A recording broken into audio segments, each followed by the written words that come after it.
Assalamualaikum warahmatullahi wabarakatuh. Selamat pagi. Semoga pada pagi hari ini kalian semuanya dalam keadaan sehat sehingga selalu tetap semangat dalam belajar. Berjumpa lagi dengan Ibu Yuni dalam pembelajaran ilmu pengetahuan sosial kelas 8. Sebelum kegiatan pembelajaran dimulai, marilah sama-sama kita membaca basmalah. Bismillahirrahmanirrahim. Pada pagi hari ini, kita bertemu pada semester 2, tahun pelajaran 2020-2021. Sedangkan materi yang akan Ibu sampaikan yaitu keunggulan dan keterbatasan antar ruang dan pengaruhnya terhadap kegiatan ekonomi, sosial, budaya di Indonesia dan ASEAN.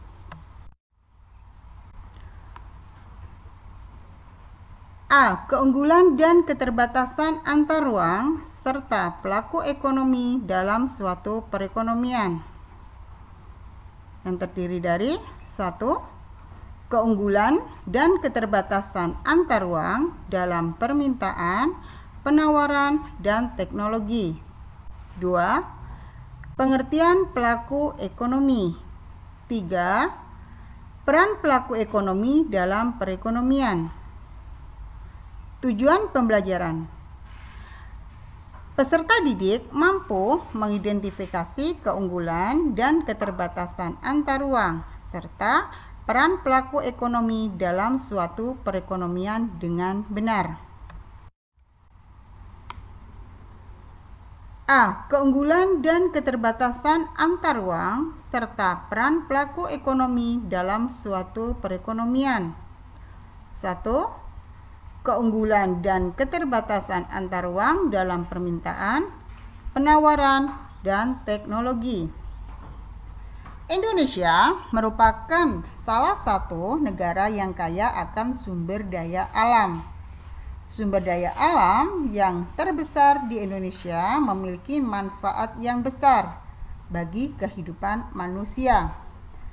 Nah, itu semua merupakan keunggulan yang dimiliki bangsa Indonesia yang mengakibatkan terjadinya atau munculnya sebuah kegiatan ekonomi yaitu penawaran.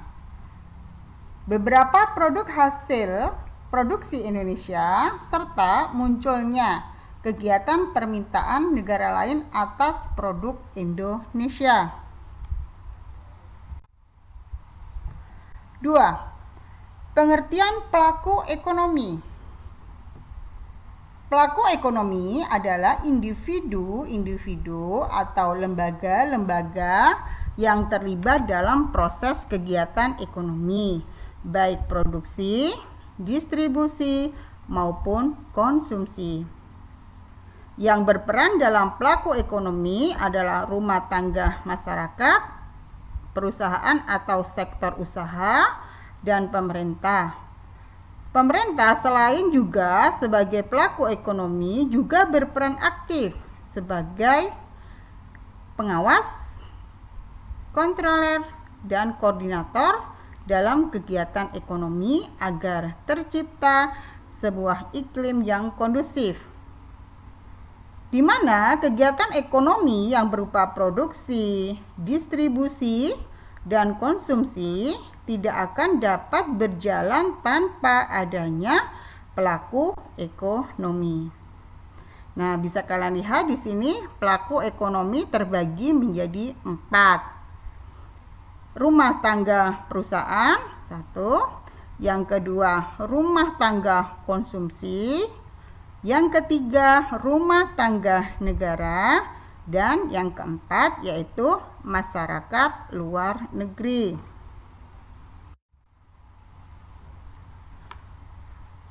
Sedangkan peranan pelaku ekonomi dalam kegiatan ekonomi, ya, ingat pelaku ekonomi tadi terbagi menjadi 4. Yang pertama, rumah tangga. Rumah tangga adalah kelompok masyarakat yang melakukan kegiatan konsumsi terhadap barang ataupun jasa yang digunakan untuk memenuhi kebutuhan hidup. Yang kedua, peran pelaku ekonomi yang kedua yaitu perusahaan atau produsen. Nah, di sini perusahaan atau produsen berperan sebagai sebagai produsen yang menghasilkan barang. Yang kedua, sebagai distributor yang menyalurkan barang. Dan yang ketiga yaitu sebagai agen atau pembangunan. Yang ketiga, pemerintah. Pemerintah juga berperan sebagai pelaku kegiatan ekonomi. Sebagai apa di sini pemerintah? A. Sebagai pengatur, B. Sebagai pengontrol, C. Sebagai penguasa, dan D. Sebagai investor. Pelaku kegiatan ekonomi yang keempat. Nah, di sini ada masyarakat luar negeri. Perannya apa masyarakat luar negeri? A. Sebagai konsumen, B. Sebagai produsen, C. Sebagai investor sumber, dan D. Sebagai tenaga kerja ahli. Nah, demikian tadi anak-anak pembelajaran kita pada pagi hari ini. Nah, di sini sebelum Ibu menutup kegiatan pembelajaran, Ibu memberi tugas kepada kalian tentang materi yang telah Ibu sampaikan. Nah, ini adalah tugas yang nanti bisa kalian kerjakan di rumah. Di sini ada tugas soal nomor 1 sampai dengan nomor 10. Nah, kalian bisa menjawabnya dengan jawabannya saja. Kemudian bisa kalian foto, kemudian kalian upload di e-learning di tugas pengetahuan. Batasnya yaitu sampai dengan jam 1. Ingat ya, tugasnya yaitu tugas soal nomor 1 sampai dengan nomor 10. Nah, demikian pembelajaran kita pada pagi hari ini. Nah, untuk menutup kegiatan kita pada pagi hari ini, marilah sama-sama kita tutup dengan bacaan hamdalah. Alhamdulillahirabbil alamin. Wassalamualaikum warahmatullahi wabarakatuh.